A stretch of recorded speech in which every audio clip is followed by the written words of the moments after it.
welcome back to the Furry World podcast. I am, of course, Aethelwulf, the Viking Wolf, and my dear friend coming back for another episode, Parker Fox. You may introduce yourself. Hi, I'm Parker, and I am a friend of Aethelwulf's, and I live in the Boston area. I am a trans woman, and I am a fox. Well, there you go. Yep. Or a woo. Uh, that'll be the closing. Closing every time will be a woo. Um, so, so we were going to discuss, of course, in this episode, conventions, furry conventions, resources, our experiences, something that might help you, the listener, whether you've been to one or haven't, or thinking about it, etc. Kind of get an understanding from people that have been there about them, and go from there. Maybe we could be a resource. So let's begin. Again, so of course, let's start at the beginning. I was going to make a Potter reference, begin at the end, where we would discuss sort of our first conventions or how we got to them. So let's start with our first ones, our introduction to them. Of course, yourself. Go ahead. My first furry convention was a little known thing called the Maltese Fur Con that went on in Boston by the airport. Wasn't the grandest furry convention, but it was a great stepping stone into meeting the community. I honestly did not know a single furry when I went to my first furry convention, at least not in real life, just online.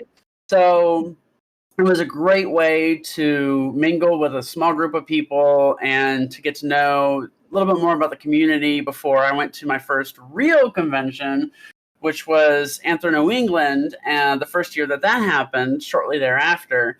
And that was substantially bigger, but by that point, I knew some faces and felt a lot more comfortable in the space. Indeed. So Maltese, was that at a hotel? Was it like just at a small convention It was center? at the Hyatt or the Hilton at Logan Airport. Okay, interesting. And obviously, I don't know how many hotels A&E has used. I like the one that they're in now. I'm interested in getting there. But my The next first, year is going to be the third one for A&E. The first one was the Hyatt, and then the this year was the Boston Park Plaza, and then next year is going to be the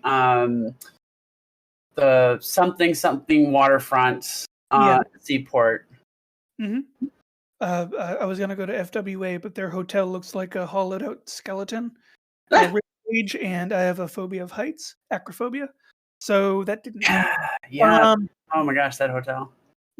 So, which we will discuss. This is gonna come back later, Back to the Future, in my Megaplex story. Convention. So, my first convention was Megaplex. I think it was I don't remember, but it was either 2017, 2018, one of those. I believe 2018, but I don't know, like, at all. So, yeah. So my third one would have been when the what happened. So my time frame is from what happened at like the worst one I went to. Well, we'll get to those Like, later. We'll get to the horror stories later. Yeah. Yeah. So I didn't originally plan on going to Megaplex. I was going to go to Disney. I had booked a vacation. I was like, you know what? I'm going to go out and I'm going to go somewhere on vacation because I've never done that. And I'm going to go by myself and I'm going to just feel free and do my own stuff and just whatever. Because in the past, I've suffered very high anxiety, social awkwardness, imposter syndrome, etc., from a very abusive background. And so many years later now, almost completely out of that shell. It's very liberating doing things by myself now, and I'd love to also now start doing things with other people. But Sure. This one, I went and got a hotel that apparently was a 20-minute walk from the Hilton hotel that was hosting Megaplex at the time, which I like better than the new one. But actually, I like the new one slightly better. and I didn't know until like maybe 3 months before my vacation. Probably found out through like a Telegram group or something. But at that point, once I found out it was there, I was like, yeah, no, I'm doing that.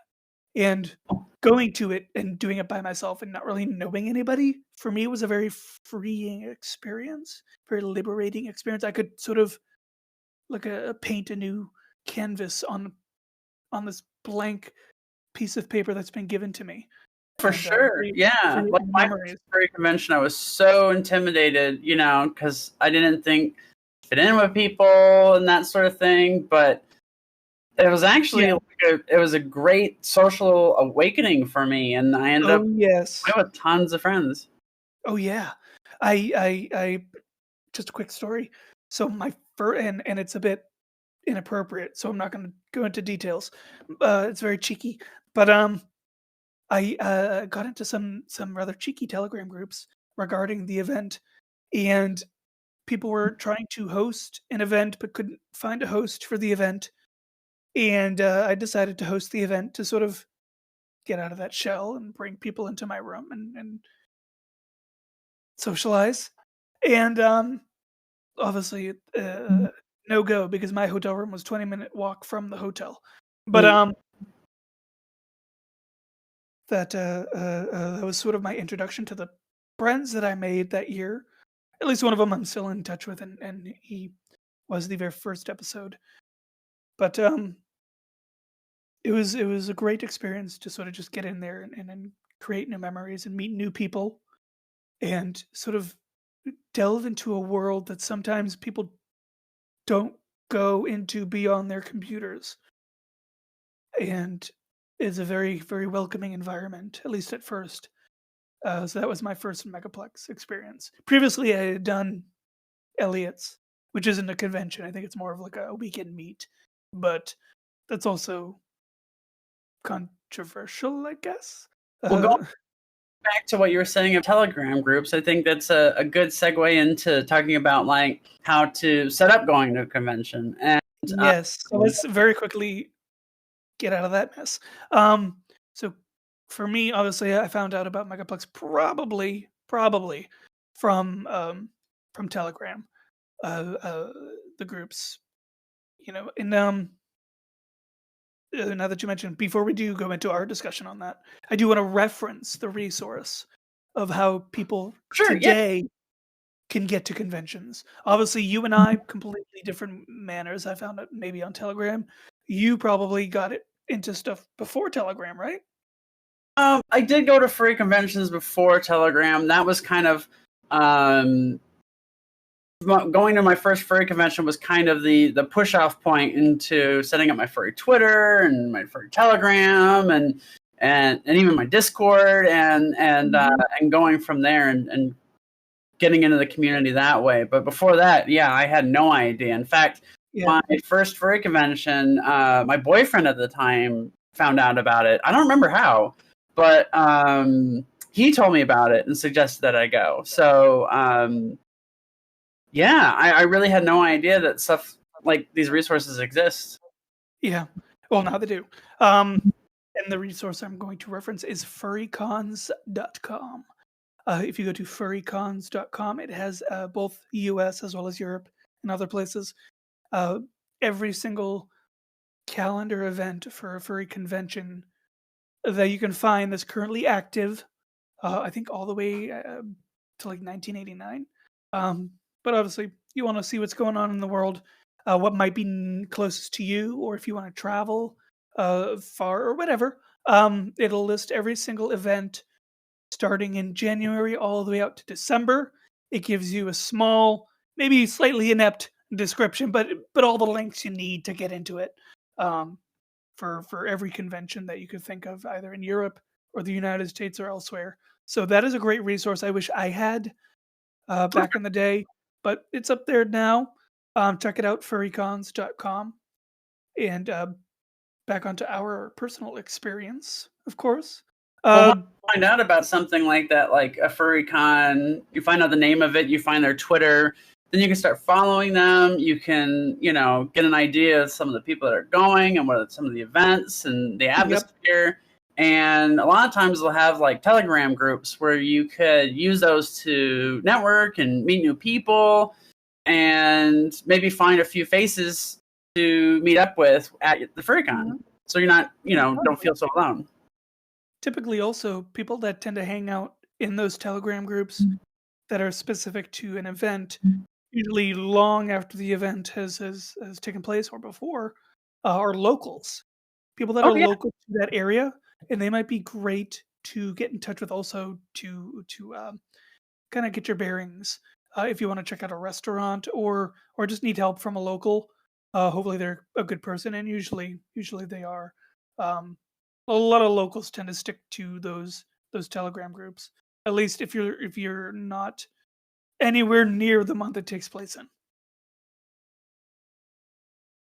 Oh, for sure. And, it's like I said, it's a great way to make some new friends ahead of time. And then that way, when you go, if you're going with a friend group or you're going alone, at least you'll have some people there that you know and then you can spend time with. And me personally, I usually try to meet more people than necessary. So that way, if something doesn't work out with one friend group or something, then I have other people that I can rely on in order to make sure that I'm not completely alone during the convention.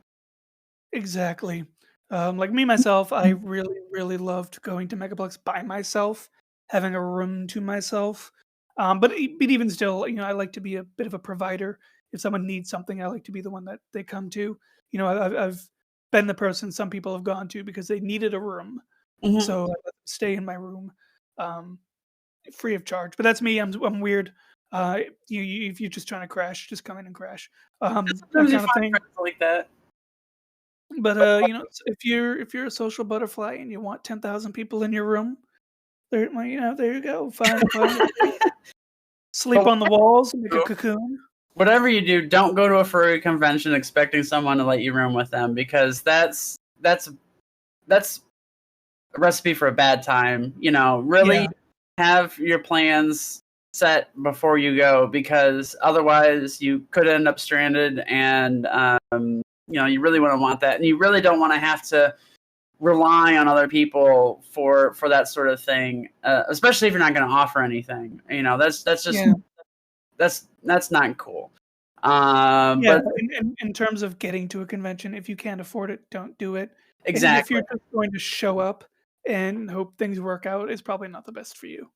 Exactly. Definitely have your plans in place and trust the people that you're going to room with and know them before you go because I've heard so many horror stories of people getting kicked out of rooms or breakups happening or people meeting up for the first time and it really not working out. So you really have to be able to trust the Mhm. people that you're going to go with before you step out the door towards that furry convention. And speaking of getting the room, though, one thing that we should mention is how to go about getting the room. And a lot of Yes. these conventions will have room bookings at the hotel for the convention, and sometimes you have to go through the furry convention's website to book that room. And it's always good to stay on top of that because the rooms often book out quickly. Hmm. So if you can't get in right away, say you miss the window and you know they're all booked out. I highly recommend about a month or two before the convention. If you're still not sure you're going to be able to get a room, call the hotel or check again because people will cancel and free up Yeah. rooms. And always be on the lookout for alternate hotels as well because there's usually one or two spaces nearby that'll offer, decent room rates. So that way you might not be at the convention space, but hopefully you won't be too far from it. Right. Like my first time at Megaplex was in a different hotel, but I wasn't planning on going to Megaplex. Um, but there are flood hotels at times. Um, there are on Telegram room share groups you can go to, so that way you can actually talk to the person and get to know them beforehand.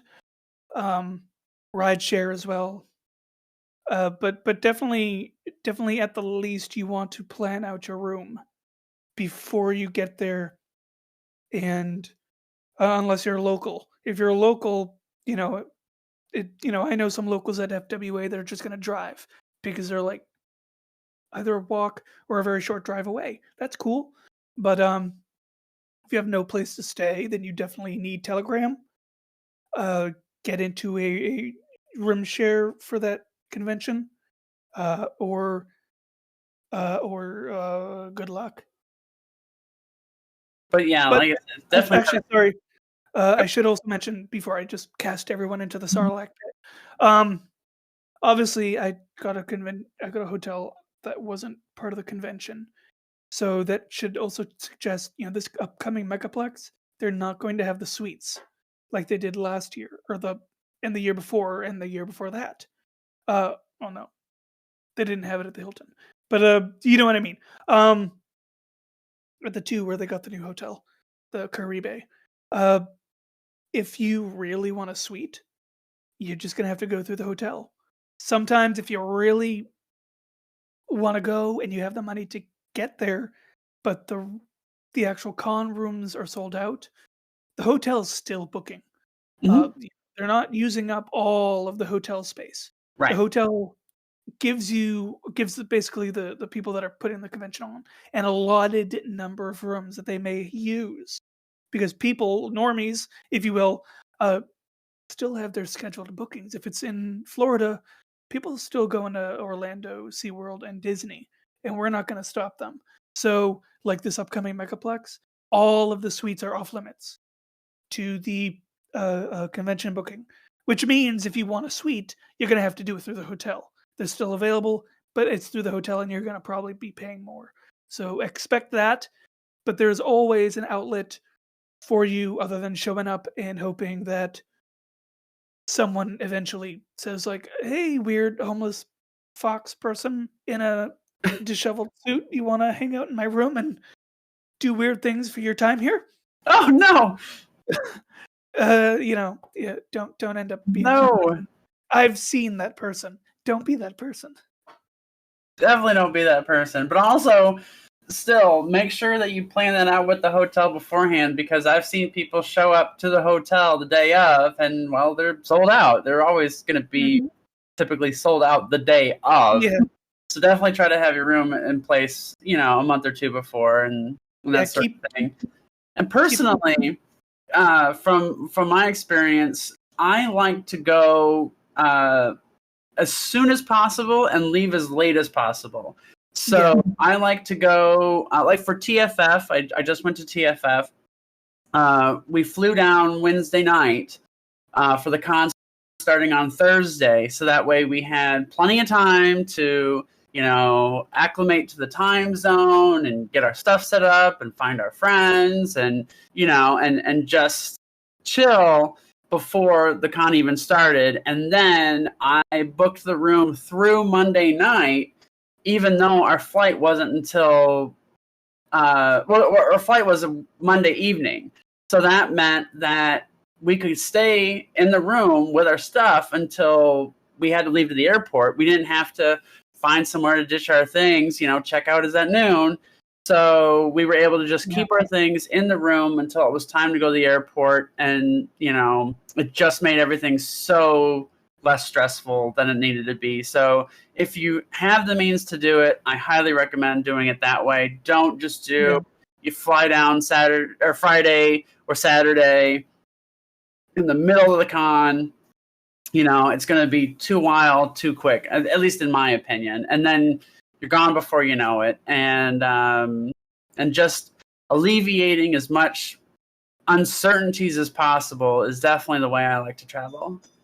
yeah. When I did Megaplex, it was a short driving distance for me to get to Orlando. So I had my van at the time, so I had the ability to have that, tap out at 12 and still have my stuff there. But I went up both times, Thursday through Monday, because I mean, there's going to be people there. Mm-hmm. Very few. There's a very specific time that registrations happen. which we'll discuss. Registrations are just monotonous and Yep, unnecessary. we gotta get to that for sure. I got an interesting story about TFF for that one, but go ahead. But yeah, and it's get there as early as possible. I would suggest Thursday if the con is a weekend con.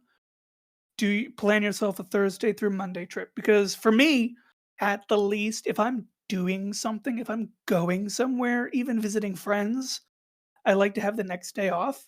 Hmm. Yeah, just to rest. Because for me, like social interactions exhaust me. So I like to have that extra day to myself to kind of recharge. So Absolutely.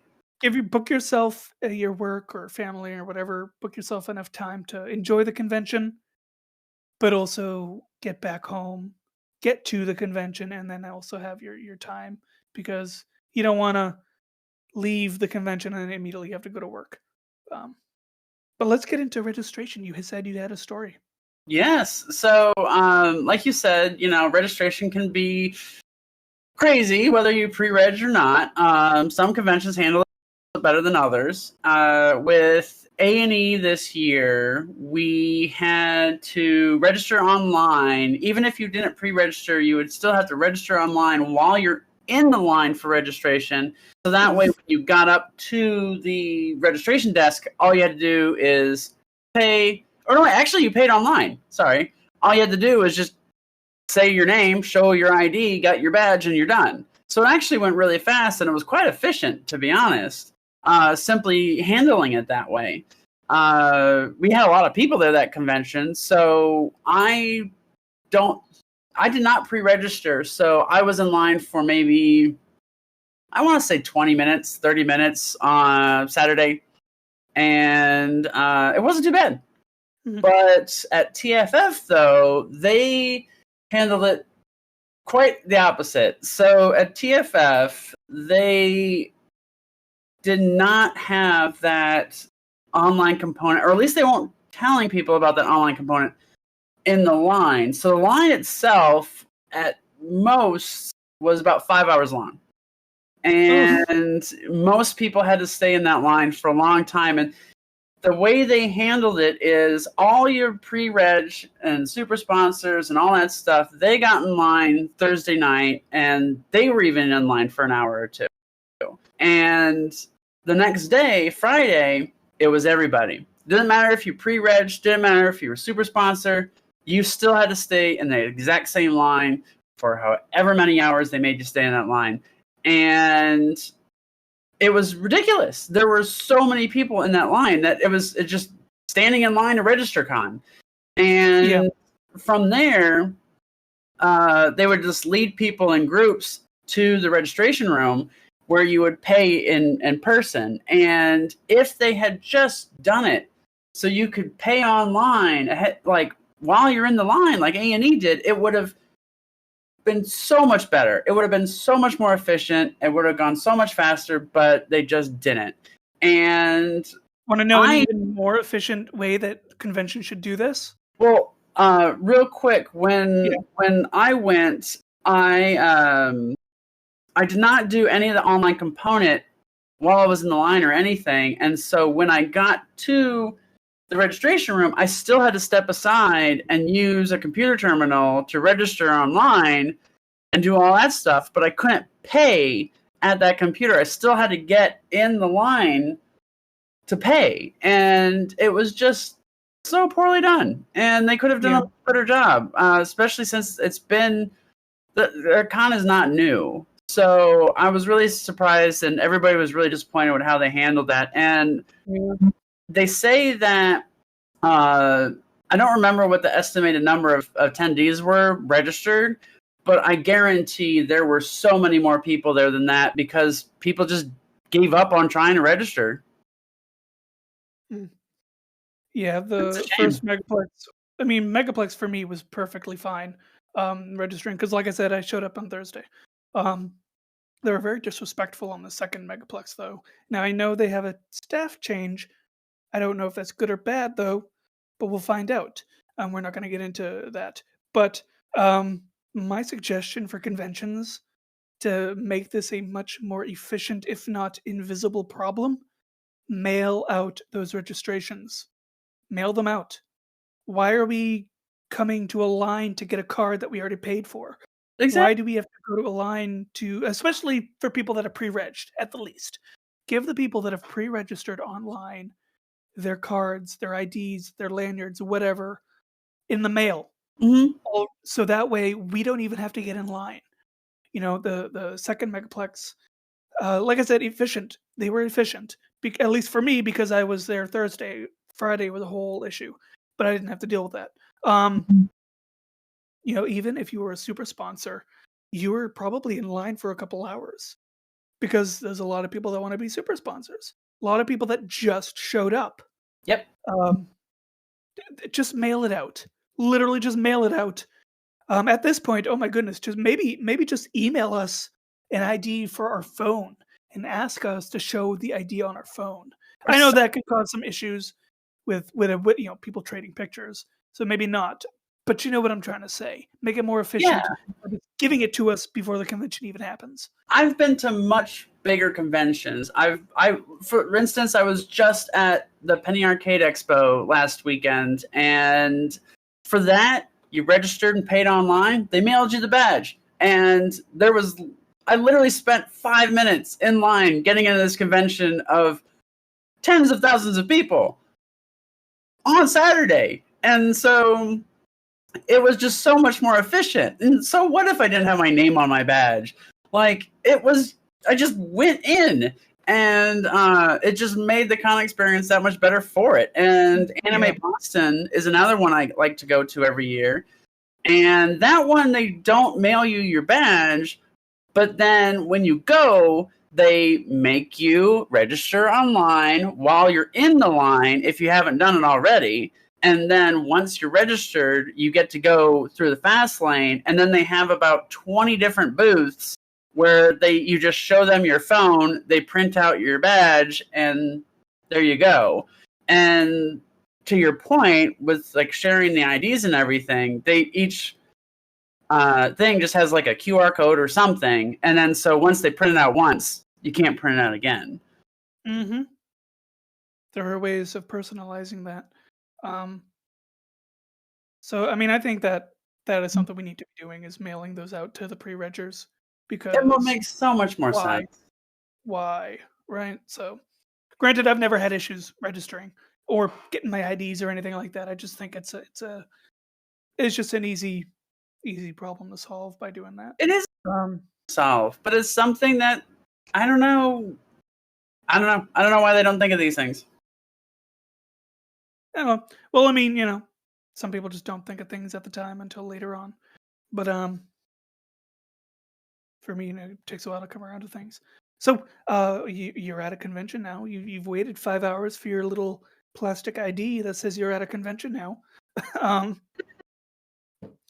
what does that ID get you? So the ID will get you, access to the dealer's den, access to, the majority of the con space, such as like panel rooms, the dances, and that sort of thing. And that's really what you're paying for. Exactly. So let's get into that. So first, real quick, my story. Things that I've done very quickly and once I've registered. For me, really, my only interest in the convention is the dealer den, dealer room, art room, whatever, and friends, right? So usually once I got the badge, I go right to the dealer's den. However, at the second Megaplex, I did do a panel, so I got to have that experience of what it's like to do a panel. But there's always get a pamphlet. There is always going to be, when you're doing a register, a booklet or a pamphlet, or you can look it up on the website. All the events, all the events that are happening. So if you want to plan out what panels you want to do, etc. But for me, it's always immediately going to the dealer's den. Immediately. That's why I'm there. I want to see what kind of art people are doing. I want to see what people are selling. I always get excited to see what the fad of the weekend is going to be. Like I discussed with Screeborg, with the last Netflix I did, the big fad. There were two of them. One was the LED name tags. Mm-hmm. Yep. cheap little LED name tags that people were selling for like $30. Um, and masks. People were Oh, wearing Fursona masks, which is so ironic, considering what happened. But as soon as I bought one, I started to see not because I didn't start the trend. Obviously, I didn't realize it was going to be a trend until I bought one and recognized it. But as soon as I bought one, I started noticing people with them and more people, and suddenly everybody had them. And I'm like, oh, let's see. The first Megaplex, I don't remember if there was a fad. I'm sure. I don't remember. Um, I did. Maybe I wasn't as self-aware to notice. But I think it's really cute and amusing when you get to see what kind of fads pop up at the conventions. So uh real quick on that, just to kind of digress real quickly. Do you notice any fads at like TFF or A&E that kind of popped up just for the weekend? trying to remember, but I don't recall. I really, really don't. Mm, I know that the at TFF there was one guy that was doing like metal casting with like a 3D printer kind of or cutter thing, and that okay. was a lot of people were in line for that. But I don't particularly remember any one thing that was a huge fad at either one. I probably just not just not remembering it right now. Sometimes it escapes you if you're not really looking for it. Like I don't remember my first Megaplex if there was. I know that's when a certain T-shirt company started, and they started at Megaplex. Maybe I don't know, or maybe they just were there, and all of a sudden everybody was wearing those shirts. Uh, but for the second one, it was the LED name tags and the masks, the Sona masks, and I was all for that except for the price tag of those name tags. For something you could probably create for like pennies. Um, but yeah, so we just got our ID. Maybe we just went to the dealer's den, or we just kind of convened with some friends. What do you do? What do you specifically do when you finally get started? Well, when I go to the conventions, my big thing is spending time with friends, and so I often don't spend a ton of time in the con space, but I do always try to go to that dealer's den because I do want to see what it's all about. And I'll usually take as many laps as I can around it. I'll like do a lap and get an idea of what I might want. Unless there's something I really gotta have in the moment, like this year, I got this really, really super cute plush fox, and at A&E. And then at TFF this year, I was with someone who she liked to really take her time with every single booth, and it took us forever to get through the dealer's den. But I really like to see like the different things. The different things, actually, I should emphasize is what I really like to see because with art, I can, grab someone's business card and commission them well after the con. And I honestly have a folder full of business cards of art for artists that I would love to commission at some point. But I really like seeing the different creative things that people will bring to the convention, such as Mhm.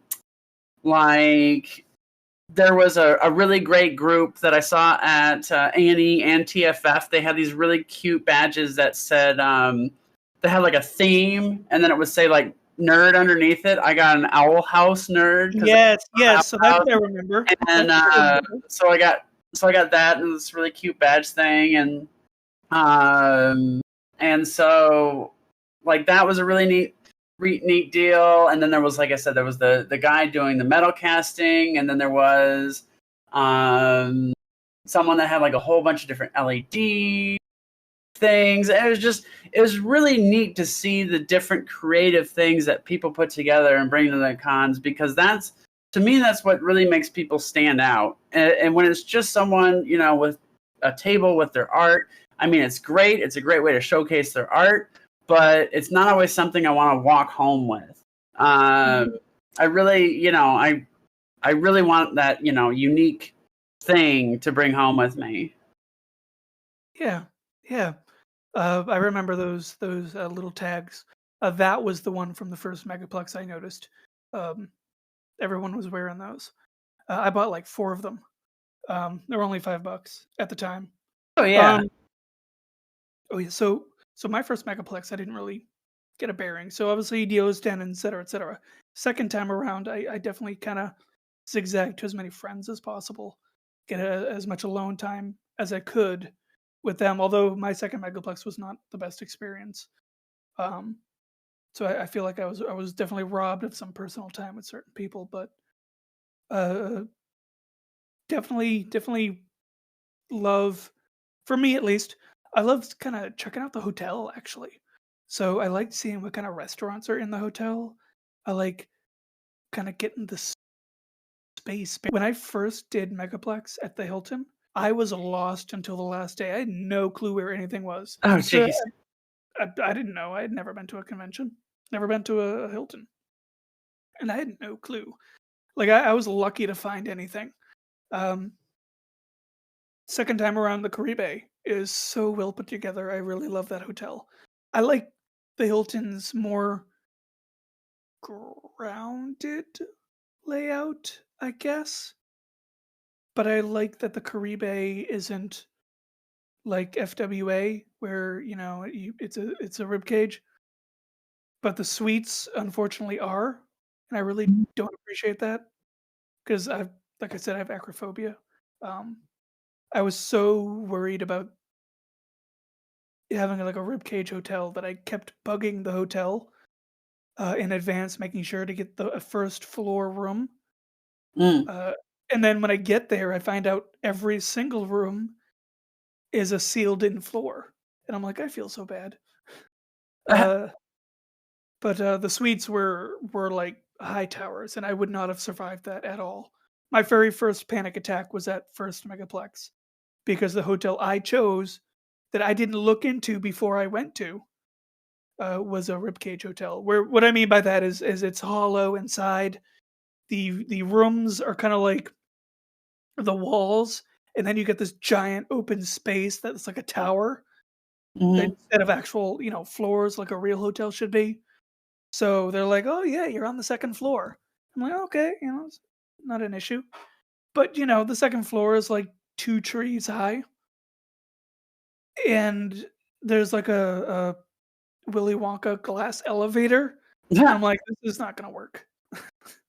I can imagine the So, first the first A&E hotel was like that, and we should actually talk about elevators too, because there's ugh, some interesting stories I have from TFF about that. But this year at A&E, there was a elevator that broke down with some of the con staff in it for about 15 minutes, I think. But yeah, elevators are a big deal at conventions, and because you have people constantly going up and down, and you have thousands of people going up and down, and so it's important to note that, well, when I try to do it, I try to avoid taking the elevator as much as possible. If I'm going down, yeah, I plan on staying down for a bit, and then I'll just keep an eye on that elevator line, and I won't go back up again until I see that line going down.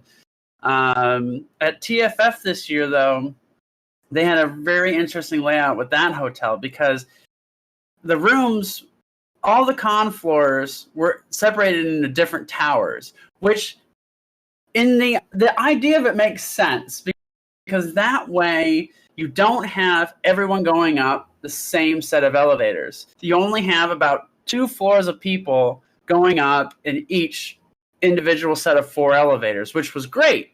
It made it so that way, at least in my tower, I never had to wait for an elevator. It was just boom, get on, get off. It's great. But the thing that they messed up is that while our tower was great, the other towers not so great, because particularly the central tower, where they had some of the con space on the top floor of the central tower. So you had those 2 floors of people, but then you also had the entire con also wanting to take those exact same elevators to the top floor. mhm, And they held events in there and all kinds of stuff. So it just made it a nightmare for anyone who was staying in that particular tower.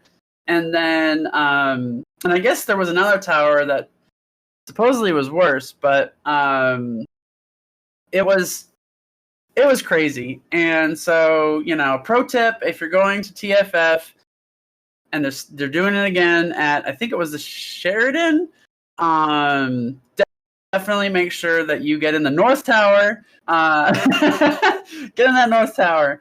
But yeah, it was crazy. And I think that's a very common thing at most furry conventions, is just dealing with that, because not only do you have all these people going up and down, but you have people going up and down in fursuits. So it means that, there might not be as much space inside that elevator as there normally would be. Yeah. Yeah. Like, I really loved my time at the Caribe, at the second Megaplex. It's such a beautiful hotel and so lush and well put together. And the convention was all in one area, and it was perfectly fine. The entire convention was floor level too. Well, But there you go. all the same, I liked, because it was a huge space too. But I really liked the layout of the Hilton, even though I was completely lost. Only because the Hilton was grounded, right? Like I said, the Mhm. highest it got was only 2 floors, like legit 2 floors, not, oh, 2 palm trees high. That's the second floor. Um, it was legitimately 2 floors, and then, like you said, or you had to deal with, at the Hilton, they were able to use multiple different towers or spaces, quote unquote, for actual convention areas, which I appreciated. Granted, I appreciate how the Caribe had it. It was all in one area, and it was all floor level, uh, because it was also ginormous. Um, it was like a giant square, and you just circle the square, as we use in dichotomy words. Um, so I don't know. I like a little bit of both. I like a grounded living space, but Mm. I love the giant singular building for the con space, um, and the beauty of the Caribe. So let's not tangent too much into our next topic. So panels, Panels, um, yes. panels. I feel like panels are kind of like panels and friends are kind of like the main reason to do a convention. Um, Even though I have no interest in any panels unless I'm doing a panel, but mainly because, as you might learn, if you've done this before, I've done this for the first Megaplex. But if you have any plans, those plans will never happen. Um, you look at the panels, I'm like, oh, I'm going to do that and do that and do that and do that, and then you miss them. Um, do you have any panels that you typically like to go to? I was actually going to see if I still have the con book for TFF around here.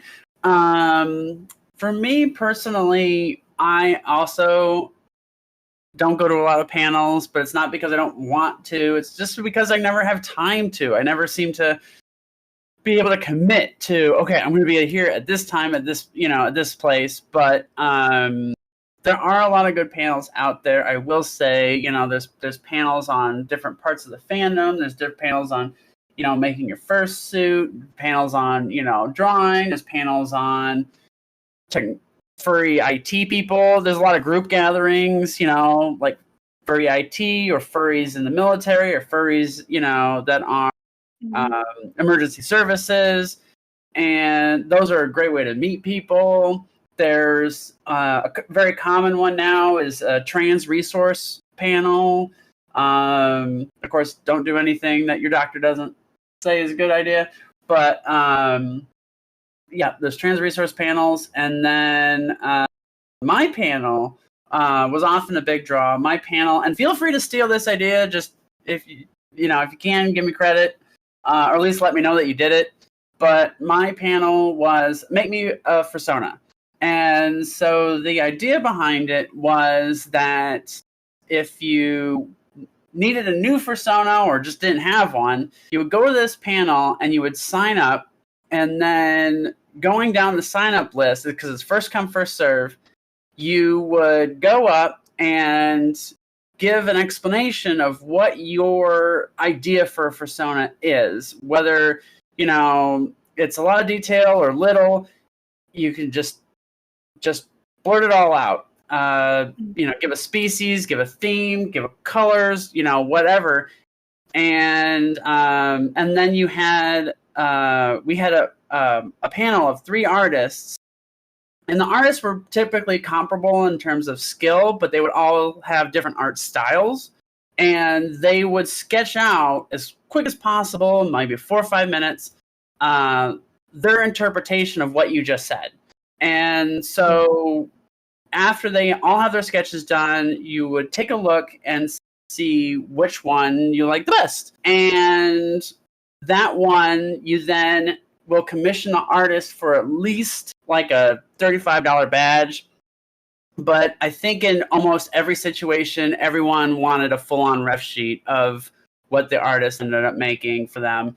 And it was a really, really, really cool thing. We usually did about an hour per session, and they would get through maybe 9 or 8 people at the most in terms of, sketching these things out. But it was a really cool thing to do, and it was really great for first-time con goers too, because a lot of times people go to these conventions, they want to either have a persona, or they might not have their persona drawn out yet, and so it'd be a really cool way for them to get like a sketch right away of their persona. And one year we had a whole family do it, which was really great. This one young guy and his boyfriend and his sister, they all came up and they all did the panel, and it was just it just warmed my heart. But it went really well. The only hard part was trying to find 3 comparable artists that could do it, and it got to the point too where the conventions wanted me to do it all 3 days because it was such a big draw. And that got even harder because then I had to find 9 artists, or I had to find at least artists that would do it multiple days. And that was all on me to do. And so eventually when I stopped doing it, I was just done. I was like, I'm not going to do it anymore. But if you want to take that idea, you are more than welcome to. Like I said, just let me know if you do it or not. It was a really great thing. We came up with so many weird things. There was a glam rock poodle. There was a cyborg bounty hunter snake. There was like a celestial starry themed like wolf. There was an axolotl, which was a really great one, and just some really, really fun and creative things that these people would come up with, and the artists would have a blast, putting them together. Indeed. So let's go into actually getting into a panel, because you and I have both done panels. If you're interested in doing a panel, conventions are always looking for panels. Typically, it's going to be requested early, well in advance of the convention. So check the websites, see what the theme is. Sometimes they want to go with a theme. Sometimes your thing is unique enough that they're like, "Well, that's never been done before. Let's do it." Like mine was a medieval one. It was very popular. I actually had a very small panel room. I didn't think it would be so popular, but they're always looking for people to get involved, whether it's volunteering or doing a panel or entertainment. So Sure. always see on the website what is going on, and if you have something to offer and you're interested in doing that, do it. It was such an interesting experience for me. I think I would have a much better time now. I think I've got so many ideas that I could do now. But like I would only want to do one, right? Just one on one day for like 30 minutes and let that be that. Because I want to enjoy my weekend. Exactly, because by the time I was doing it on Sunday, it was just like, I am so done with this. But I would put on my biggest professional smile and just you get a persona, and you get a persona, and you get a persona. Exactly. Yeah, it was fun doing it, but maybe I'll do it again someday. Like strictly lay out that this is an hour thing. Um, but anywho, so yeah, but also attending panels. Um, I attended several panels at my time in Megaplex both years, and all of them I had no plans of going into. Some of them I really didn't want to get into, um, but just friends. Hmm? Cat. I was checking on Cat. Friends were doing, so I just happened to end up going in with the friends. Sometimes you'll find something you didn't think you would have gone into, and blah blah blah. Um, I think that's pretty much it on panels, honestly. Um, when I did the Harry Potter one, I didn't do any panels. I was the performer. But I remember at the grand opening of the Wizarding World of Harry Potter, there was a fan fiction panel for Harry Potter, and they were doing a Draco Harry one. And I'm just like, I'm gonna keep walking. You'll get some of those panels too, though. So check them out. If you want to plan it, try to make sure your plans happen. Um, or just wing it. Yeah, That's what I definitely look in advance though at like the panel guide and schedule if you think you might want to go to a panel because it's really easy to miss stuff and I can't tell you how many times like I would be Saturday or Sunday and I'd look at the panel guide and be like, "Oh, I wonder what's in here." And I'd find two or Yeah. three panels that I wish I would have gone to, and it's just like, "Ah, dang it." All that's left is, and stuff on things that I'm not interested in and then it just kind of, oh well, I guess I'll try to go to a Mhm. panel next year. Yeah. Although I do want to do a quick shout out. When I did my panel, I was hanging out with someone who was a friend from the first Megaplex I did, and they said they were going to show up at my panel, and I was hanging out with a not so savory crowd who also said they would go to my panel, and they didn't, and that person did. So I deeply appreciate that. So I went to the other ones for those other people, but none of them could go to mine. But we're not gonna go into that little hot box of topics. But beyond that, another aspect of furry conventions that's a major thing. I don't even want to discuss the. I'm so sick of parades. Let's not deal with parades. But dances. Furry Could you parades, oh dance? my god, that's another I thing. I hate those. forgot to mention that. So yeah, a lot of Oh, cons do like a fursuit, like a con photo, where they're trying to get everyone together and do like a big group photograph, and if you're in suit, and that's always it's kind of neat just to be a part of that and just to be a part of that. Like say I was there.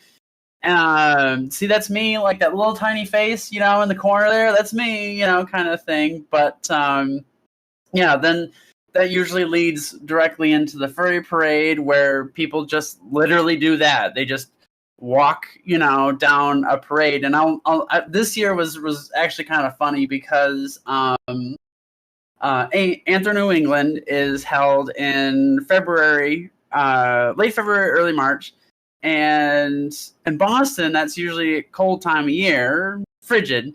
And so I don't have a full suit. I just have a pet suit, which is like a spandex suit, and my head. And so I went downstairs for the photo and just missed it. But then a bunch of friends grabbed me and they were like, "Come to the parade with us. Come to the parade." And so I was like, well, okay, I am in suit and people like it, and I was getting a lot of compliments and everything. But then as soon as I got close to those doors and that cold air hit me, I immediately jumped out of that line and ran off because it was just so cold. Um, so I ended up not doing the parade, but it was just really funny because yeah, all my friends were around. They're all like, "Come on, come on!" And I was just like, "No, no, no!" in Florida, of course, we have the opposite. All these people in heavy fursuits in 100-degree weather. Um, but oh, I hate parades. I hate them with a fiery vengeance. The festival I do has parades, and it just brings me back to being paraded around the school in Halloween costume during Halloween and getting made fun of for it. I'm just like, I don't want to deal with this crap anymore. I Um, don't think that you would get made fun of at a furry convention, no matter what no, quality of your suit is. Everyone's although all I about, will like, you know. I will say, in very cheeky of me, the second time around, which was not a very pleasant experience for me, Megaplex second time, uh, the person was a performer and a very horrible human being. But they did a parade the same time they were performing, so that less people would go to their show. Oh, jeez. That tickled me. But all the same, we won't delve into that. I'd like to keep this a positive channel. Um, so let's not even mention parades again. So um, the dances. That is what I was trying to get into. The Uh, dances. Oh, yes, for sure. Yeah, that's another thing that your badge is for, typically.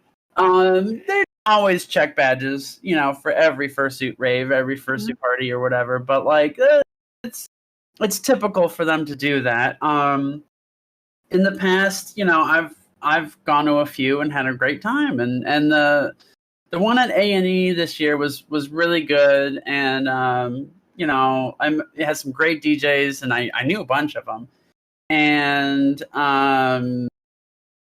then the one at TFF was massive. They had this gigantic room for the TFF dance, and there was hardly anybody in it. And I think that had to do with the registration thing I mentioned earlier. I think a lot of people didn't register, and then therefore they couldn't get in, and that was a problem. But it was a really good time. It was a lot of fun, and I went with some friends that were a bit shy, a bit timid at first, but once they were there in suit, and they got in front of those lights and those speakers, and they had a blast. Oh yeah. So my first time was Screeborg. He was playing Megaplex, and it was amazing. He's amazing. He's such a great music producer and artist in general. Um, Second time around was he didn't get to play, and there was some dude who's just like playing the same 10-second loop for like an hour. But the dances are so fun. I'm not really a person that does dances, but I feel like I don't know, something about these ones are just they're kind of like the point of going to the convention. Right? You get your dealer's den, and then you get the dances. Um, you just get on the floor and boogie, or you watch, or you listen to some very interesting artists that you may not have been able to get into before. It's incredible. Yeah. But those Uh, are also like con caps. I'm sorry. They're also great con caps, putting a cap to the convention. Oh I yeah. know there's usually one every night, but I like to go to the last one. Well, yeah. Like, speaking of watching at TFF, the fact that the room was so huge, it had a lot of space for people to do a lot of different light things, like light poi and other different light things. And it was a really cool experience in that sense, because that way you could literally just take a seat and just watch this really cool light show that someone's putting on for you. But I've had a good time at the raves, and I've usually, they've either been just pure fun or maybe a little romantic, and good times. Exactly. I love them. Um, Trying to get into my thing. Do we want to go into kind of last thing being the room parties? Going to room parties. Indeed, kind of stay out of the cheekiness. But my introduction to Megaplex was a room party. It was a very cheeky party. I just said we weren't going to do that. Um, but yeah, if you go to Telegram, you can find some nice room parties, some interesting ones. But have you done any? Have you gone to any? Few, and yes, there are a lot of cheeky room parties. I will say, just from experience, that don't go to any room parties that you don't know anyone there. Don't Yeah, go to room parties where you don't know what to anticipate. Make sure you know what you're getting into, or at least have a good idea what you're getting into, and have an escape plan. Have a way out that if you enter that door and it's definitely not what you're interested in, that you can get back out again. Yeah. There's a lot, so many horror stories that I can make a whole podcast on those alone. Just of things that I've experienced myself or friends have experienced. But yeah, if you can, like I said, try to go with people that you know, or at least make sure that they're going to be there, and stick close to your friends. Don't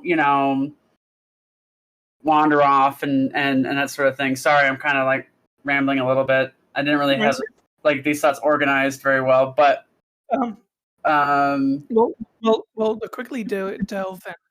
So, my friend Screeborg hosts or co-hosts, if able, because Megaplex had suites at the Caribe. Usually there's like suite room parties, which are like dance parties, which is sometimes in his sense, you have actual artists playing better than the ones that the convention gets oh yeah, if they're not Screeborg. Um, and sometimes those are great safe spaces. Obviously, if you have friends there, but if it's just kind of like an alternative to the convention, like they do a dance party, they do a DJ set. They're just there to have fun and enjoy art and music and companionship of friends. mm-hmm. Those ones I go to. Um, I've tried to host one, but I'm not like a flaky person. But for some reason, when I go to a convention, I'm a very flaky person. Um, I think it's just there's so much there, and plans never happen if you make plans for me, right? Like I'll try to make plan, but it just doesn't come to fruition. So my apologies to all those people. But uh, maybe host one if you're not sure. It could be whatever kind of party. You throw an invite on Telegram on a kind of interest and see who might want to show up. It could be 3 people, it could be 10, it's whatever. It could just be a yarn spinning party. It could be a let's talk about our feelings party. Um, Whatever.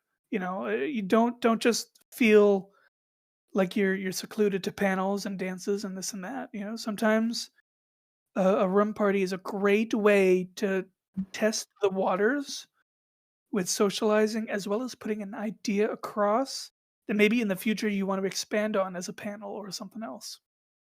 For sure. That's actually a good point. For me, it's the room parties I go to or host are usually known friends or friends of friends and that sort of thing, and so I basically have an idea who's going to be there, and that always makes things a lot more comfortable. But a lot of times I'll show up and I'll pop my head in the door, and if it's not something I'm interested in, then I'll just go find something else to do. There's no shame in that. But just to touch on the darker side of things, definitely don't take anything or drink anything that's just handed to you. Always make sure that you know where something's coming from and who's giving it to you and that sort of thing. And just try your best to use your best judgment. I personally have a very dark horror story that I don't know if we want to share, but it's definitely, it can be very scary out there for someone if they're going to these parties alone and don't know anyone there. So just keep your senses about you. And one thing that I like to do, since said so horror story, is I often like to go to parties. I don't know how mature audience we're talking, with this podcast, but I personally like to go to parties sober, because I want to have my senses about me when I step through that door. I want to be able to make a solid evaluation of my surroundings before I decide whether or not I'm going to stay, whether or not I'm going to drink, and engage in anything. I want to be able to do that with my best judgment. Yeah, so on that note, and we won't deep dive any darkness, but if you find yourself in a situation that you don't like, whether it's at a party or a person you just met, or even sometimes with friends or whatever, and you need an out, make sure you have that out. But get into the Telegram groups. Get into those. Um, put out there that you want to get out of the situation or get away from certain people if you feel you need to. If I'm at a convention that you're at, which right now obviously not, I'll be at A&E, but if you need to get out of a situation, message me. I may not know you, but I'm a safe for work person, or support wolf, right? There's people like us who understand that kind of situation, have been in that situation, Hmm. who wish we had that out, or a friend, or even a stranger who could pull us out of it. Absolutely, absolutely. I if it's Um, if I'm like, sorry, go ahead. no, no, go ahead. I'm sure you're saying the same thing. Oh, I was gonna say that if I'm going into a situation that I feel is the slightest bit sketch, I will definitely text message, someone I know and trust. I'm in this room. If you can't contact me for whatever reason, or I don't get back to my hotel room or text you again before this particular time, this is where I am. Please come save me. Kind Yeah, of thing. And just to have that as sort of a backup, just in yeah. case. I wish I could say that you could reach out to con staff, but don't always trust con staff, in all Right. honesty. Um, But we don't just have with to get into that. But yes, don't yeah, rely on con staff to help you. They're not but there. They're not always there to help you. They're more there just to make sure that the hotel's happy at the end of the day with the mhm, way that the con goes down. That's all they care about. yeah, yeah. But um, on a brighter note, of course. What message am I reading? Oh, anyway. So that's kind of that. I know we could. We probably will have multiple episodes on conventions, and sometimes specific ones we can discuss with yourself and others. But let's kind of wrap it up because we're kind of hitting the hour mark. And is there any final notes you want to kind of touch on that on furry conventions? Don't go and To furry. don't go into furry conventions with any sort of expectations for what you're going to do. Be open-minded. Be open to meeting new people and sharing new experiences, because oftentimes I feel like at the end of the day, that's going to be your best memorable moments from the convention. Because if you're going into it and you're stressing out over doing A, B, and C, it's you're not going to be able to really get the most out of your experience there. Just go, be open to meeting new people, be open to new experiences, and just have a good time. And also, big important point is the whole make sure you eat, make sure you drink water, and make sure you shower, because those are also going to be big important things into making sure that you have a decent time at your convention.